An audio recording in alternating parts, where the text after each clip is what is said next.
This morning we are on to part 5 of this series that I've been presenting for, I think, about 5 years now. COVID has changed our lives in so many ways, and time has no meaning. But we're on to part 5 of this sermon series I've been presenting on the Unitarian Universalist 7 principles, affirmation of the right of conscience, and the use of the democratic process within our congregations and in society at large. There is an inherent tension in this principle.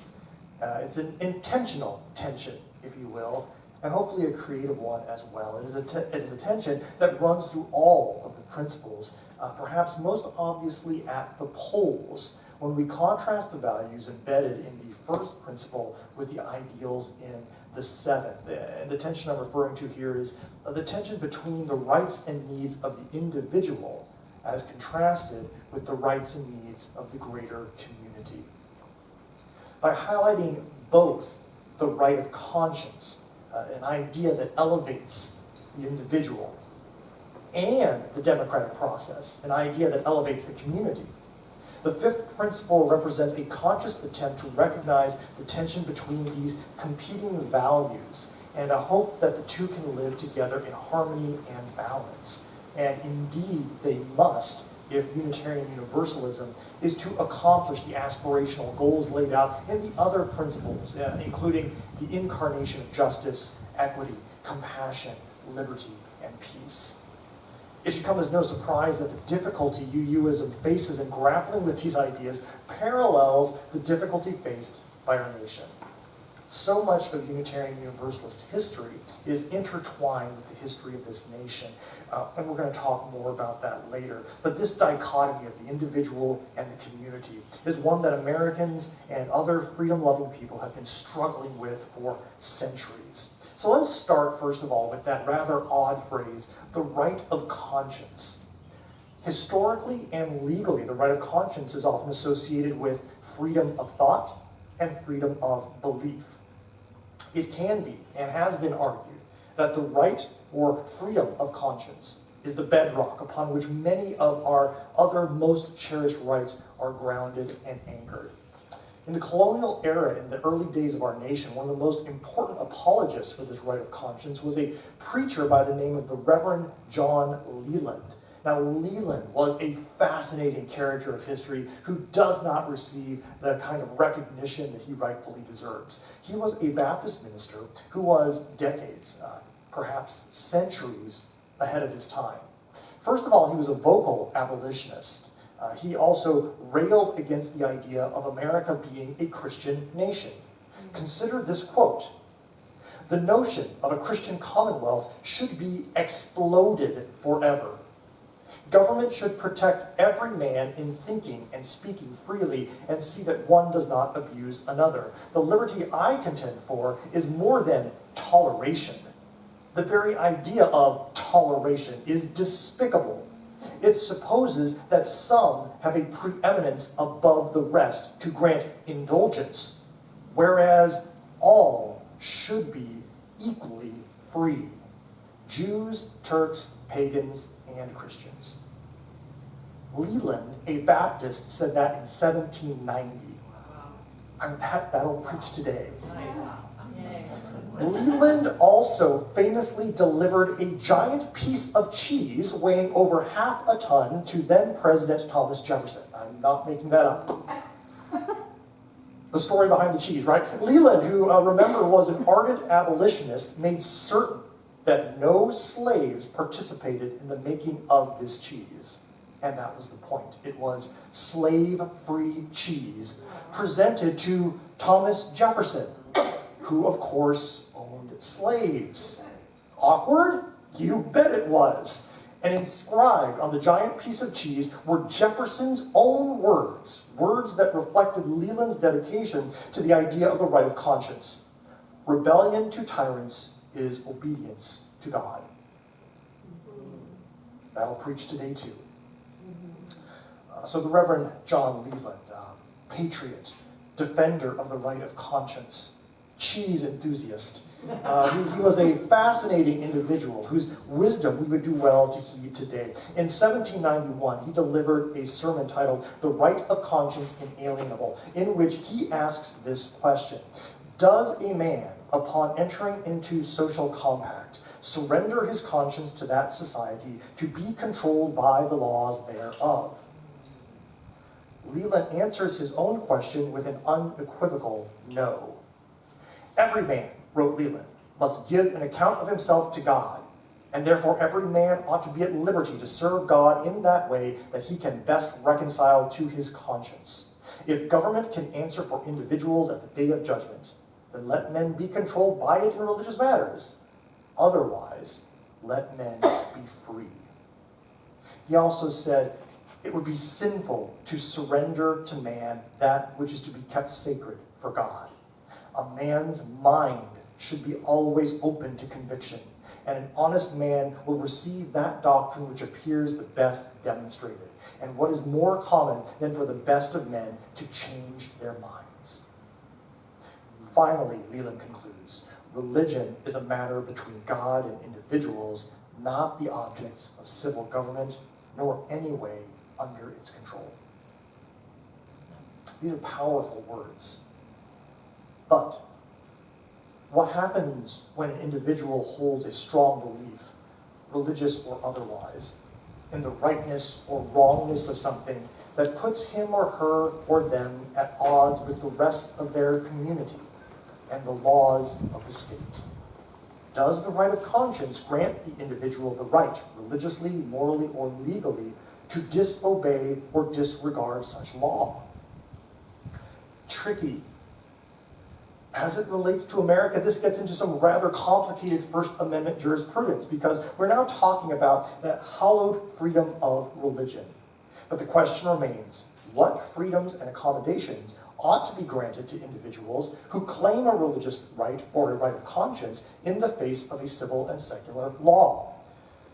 The late Reverend Dean M. Kelly was a Methodist minister, a legal scholar, and a religious freedom advocate. In the last book he wrote before his death, there is a chapter entitled Rights of Conscience.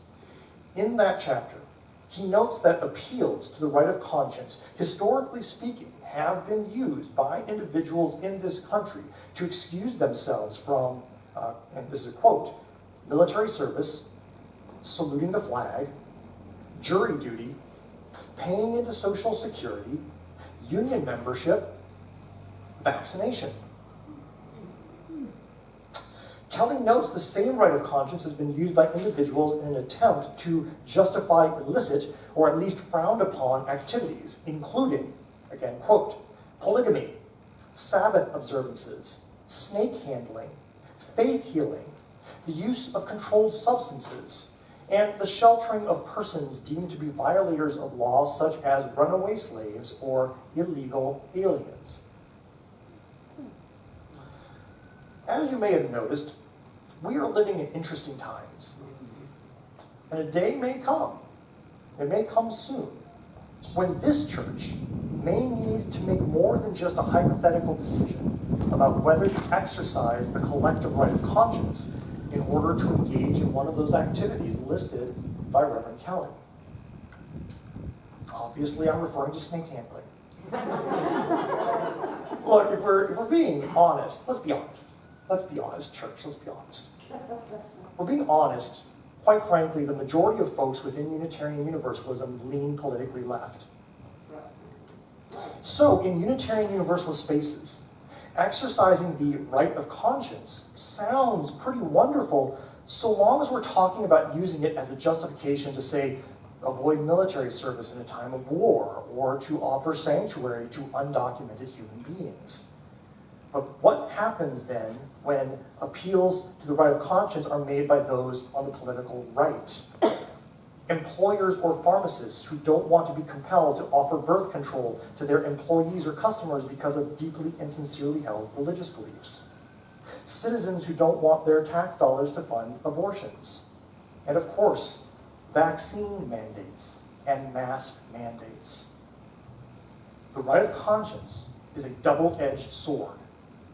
Consistency would suggest that we must either accept everyone's claim to the right of conscience, which is completely unenforceable and would lead to absolute chaos and possibly mass death, or we need to find some necessarily sophisticated way to fairly and equitably justify some uses of the right of conscience while prohibiting other uses.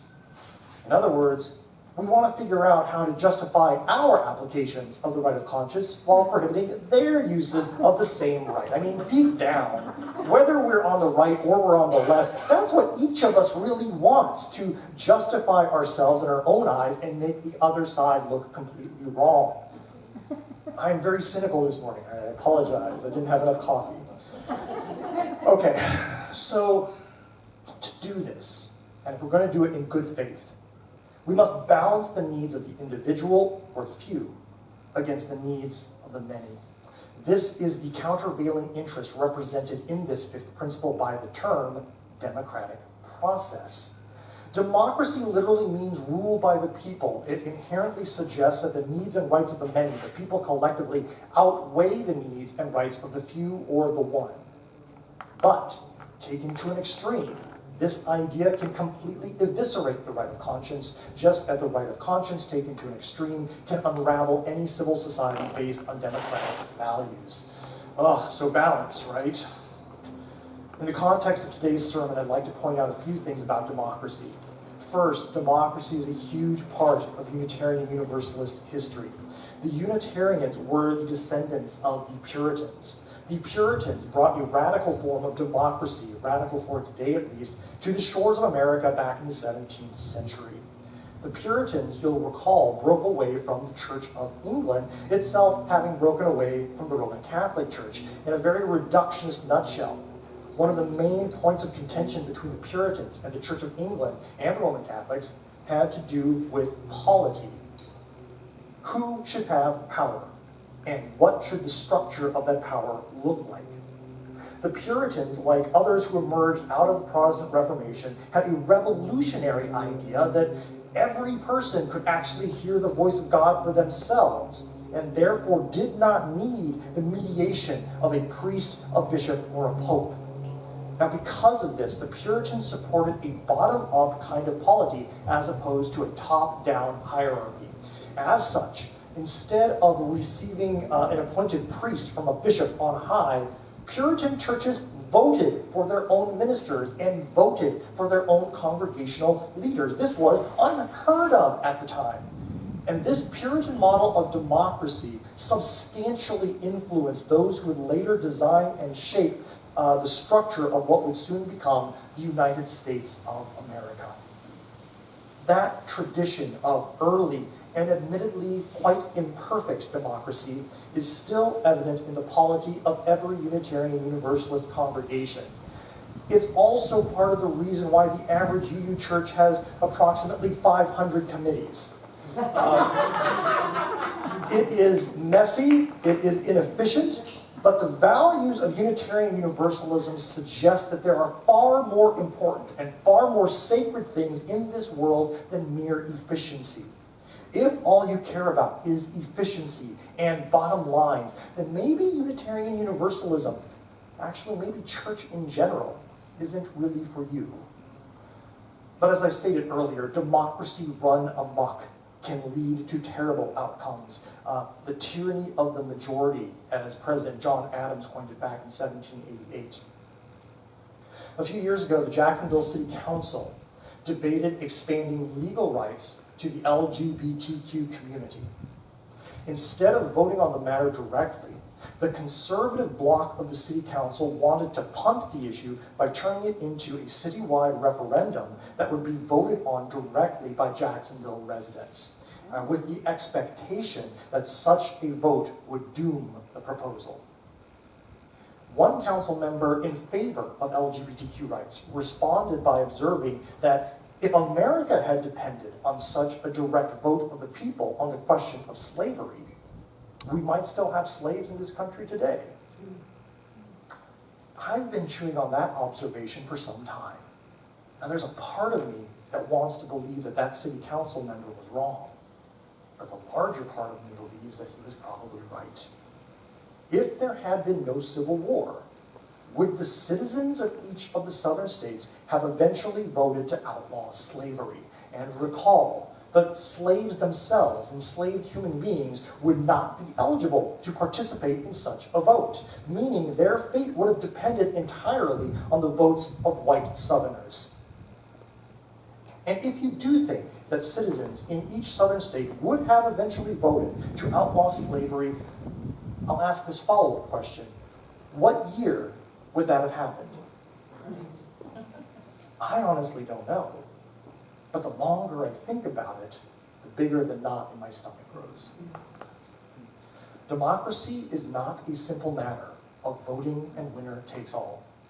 The needs and rights of individuals and minority communities must, of course, be protected. The rights of conscience must be given space. But exactly where and how to draw those lines is fuzzy. And this question is not merely academic. We are in the midst of a once-in-a-century public health crisis, floating around in a postmodern, post-truth world, further muddied by the fact that here in America, we are the most politically polarized we have been in maybe 50 years, as evidenced by an attack on the US Capitol by Americans last January, which likely portends a hard turn towards fascism in the coming years. It is difficult, to say the least. It is difficult in this context to sort out politically and religiously the best balance between the needs of the individual and the needs of the greater community when people have such vastly differing beliefs on such seemingly basic questions as, is this vaccine safe? Are masks more harmful than helpful? Did Donald Trump actually win the election? We should not be surprised, however, that as a nation we find ourselves in this position. And we should not be surprised that, quite honestly, it will likely get worse before it gets better. But, as I mentioned earlier, the history of this country is inextricably intertwined with the history of the Unitarian Universalist faith. And I believe that Unitarian Universalists, though few in number, will play a significant role in the future of this nation. For better or worse, the values of this faith helped to build this nation. And so it may be that the values of this faith will ultimately redeem it. But if that is to be the case, people of faith and people of conscience all across this country will need to be intentional and strategic in the days to come. To quote one of my favorite poets, William Stafford, who also happens to be from my hometown in Kansas, justice will take us millions of intricate moves. My exhortation to all of us this morning is, let us move together. Amen. Blessed be.